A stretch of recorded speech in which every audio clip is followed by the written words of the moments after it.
BJP core group की बैठक होने जा रही है। बीजेपी मुख्यालय में कोर ग्रुप की बैठक होगी। गृह मंत्री अमित शाह, बीजेपी अध्यक्ष जेपी नड्डा इस बैठक में मौजूद होंगे। सुनील बंसल, गृह मंत्री अमित शाह मौजूद रहेंगे। सीएम योगी, डिप्टी सीएम केशव प्रसाद मौर्य भी इस बैठक में मौजूद होंगे। यूपी बीजेपी अध्यक्ष स्वतंत्र देव सिंह भी इस बैठक में मौजूद होंगे। आज सुबह 11 बजे ये बैठक होगी। बड़ी खबर में आपको दिखा रहे हैं किस तरह से बीजेपी की कोर ग्रुप की बैठक आज होने वाली है। आपको बता दें कि कल भी ये बैठक हुई थी जिसमें चुनावों को लेकर रणनीति बनाई गई थी और आज भी ये बैठक होने जा रही है जिसमें यूपी बीजेपी के अध्यक्ष स्वतंत्र देव सिंह मौजूद होंगे। सुबह 11 बजे ये बैठक होने वाली है। बड़ी खबर आपके टीवी स्क्रीन पर हम आपको दिखा रहे हैं, चुनावों से जुड़ी हुई है, जहां पर बीजेपी कोर ग्रुप कमेटी की बैठक आज होने वाली है। बीजेपी मुख्यालय में कोर ग्रुप की बैठक होगी जिसमें गृह मंत्री अमित शाह मौजूद होंगे, स्वतंत्र देव सिंह मौजूद होंगे। बीजेपी मुख्यालय में यह बैठक होने वाली है और सुबह 11 बजे ये बैठक होगी। सुनील बंसल, गृह मंत्री अमित शाह इस बैठक में मौजूद होंगे और साथ ही चुनावों को लेकर इसमें मंथन भी किया जाएगा। बड़ी खबर लगातार हम आपको दिखा रहे हैं, बीजेपी मुख्यालय में कोर ग्रुप की बैठक होने जा रही है। आपको बता दें कि गृह मंत्री अमित शाह, बीजेपी अध्यक्ष जेपी नड्डा इस बैठक में मौजूद होने वाले हैं। बीजेपी मुख्यालय में ये बैठक होगी और साथ ही आपको बता दें कि 11 बजे ये बैठक होने जा रही है। गृह मंत्री अमित शाह, सुनील बंसल और साथ ही स्वतंत्र देव सिंह, केशव प्रसाद मौर्य इस बैठक में मौजूद होंगे।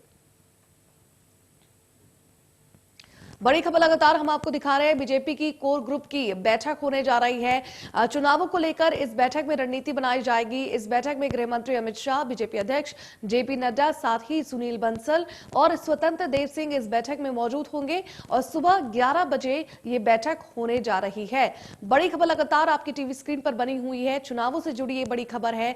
बीजेपी कोर ग्रुप की बैठक आज होने वाली है। आपको बता दें कि कल भी ये बैठक हुई थी जिसमें आगे की रणनीति तय की गई थी, साथ ही चुनावों को लेकर मंथन किया गया था इस बैठक में।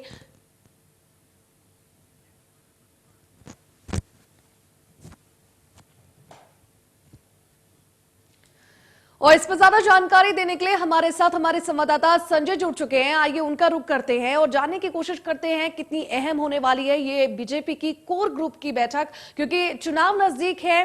10 तारीख चुनाव ऐलान कर दिया गया है कि 10 तारीख से यूपी में चुनाव शुरू हो जाएंगे। उससे पहले लगातार जो है बैठकों का दौर जारी है। संजय, क्या कुछ जानकारी है इस बैठक को लेकर? देखिए, उत्तर प्रदेश की आज जो कोर कमेटी की बैठक होगी उसमें तीसरे चौथे चरण के उम्मीदवारों के नाम करीब करीब फाइनल हो जाएंगे, क्योंकि पहले और दूसरे चरण के उम्मीदवारों की पहली लिस्ट बीजेपी 107 उम्मीदवारों की पहली घोषणा कर चुकी है। तीसरे चौथे फेज के उम्मीदवारों की घोषणा कल होने वाली। कल केंद्रीय चुनाव समिति की बैठक भी बुलाई है बीजेपी ने। कल प्रधानमंत्री नरेंद्र मोदी की अध्यक्षता में बैठक होगी बीजेपी मुख्यालय में। तो कल बीजेपी तीसरे चौथे फेज के उम्मीदवारों के नामों का ऐलान कर देगी। साथ ही साथ पंजाब में, जहां की नई तारीख अब 14 की जगह 20 फरवरी हो गई है मतदान की तारीख, लेकिन वहां के उम्मीदवारों की भी लिस्ट कल घोषित हो जाएगी। आज फिर से, कल भी कोर कमेटी की बैठक हुई थी, आज फिर से पंजाब की कोर कमेटी की बैठक बुलाई है।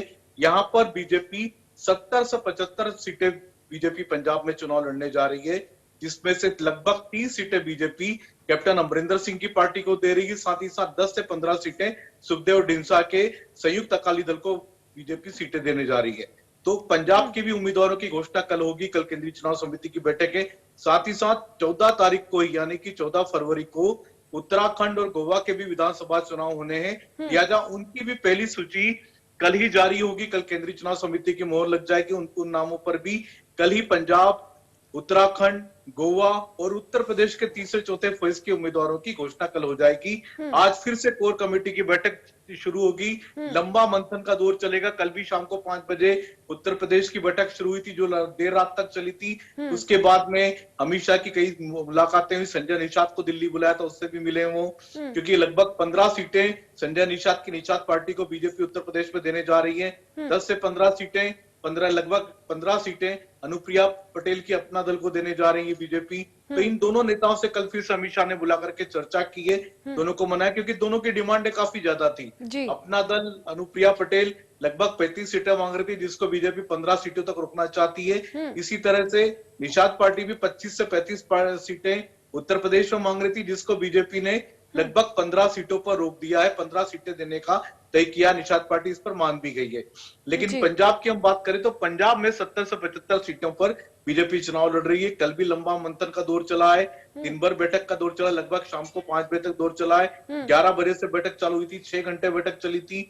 आज फिर से पंजाब के नेताओं को फिर से बुलाया गया कोर कमेटी में, एक बार फिर से चर्चा होगी। सिर्फ उम्मीदवारों के नाम पर ही चर्चा नहीं होगी, मैनिफेस्टो पर भी चर्चा हो रही है, क्योंकि तीनों पार्टियों का ज्वाइंट मैनिफेस्टो बीजेपी रिलीज करने जा रही है। दोनों से बातचीत करके बीजेपी एक साझा मैनिफेस्टो तैयार कर रही है, जिस पर घोषणा होगी। साथ ही साथ चुनावी रणनीति, इलेक्शन स्ट्रेटजी क्या हो, किस तरीके से कांग्रेस को काउंटर करें, आम आदमी पार्टी को काउंटर करें पंजाब में, उस पर भी आज दिन भर से मंथन होगा। साथ ही साथ उत्तर प्रदेश के कोर कमेटी के नेताओं को भी बैठक के लिए बुलाया गया है। जी संजय, जिस तरह से आप बता रहे हैं चुनावी दौर चल रहा है और काफी अहम बताई जा रही है ये बैठकें जो हो रही है बीजेपी की। आज बैठक में कौन कौन मौजूद हो सकता है और साथ ही कितने बजे ये बैठक शुरू होगी, इस पर कुछ जानकारी।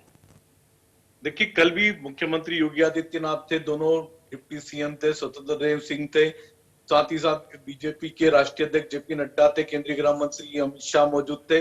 इसी तरीके से आज भी ये सारे नेता, आज फिर से यही नेता मौजूद रहेंगे, क्योंकि कोर कमेटी में लगभग पूरी तरीके से आप कह सकते हैं एक तरह से स्क्रीनिंग हो जाती है पूरी तरीके से। और उसके बाद में केंद्रीय चुनाव समिति में जहां पर के अंतिम मोहर के लिए नाम भेजे जाते हैं, वहां पर ज्यादा एक्सरसाइज, वहां पर ज्यादा होमवर्क नहीं करना पड़ता।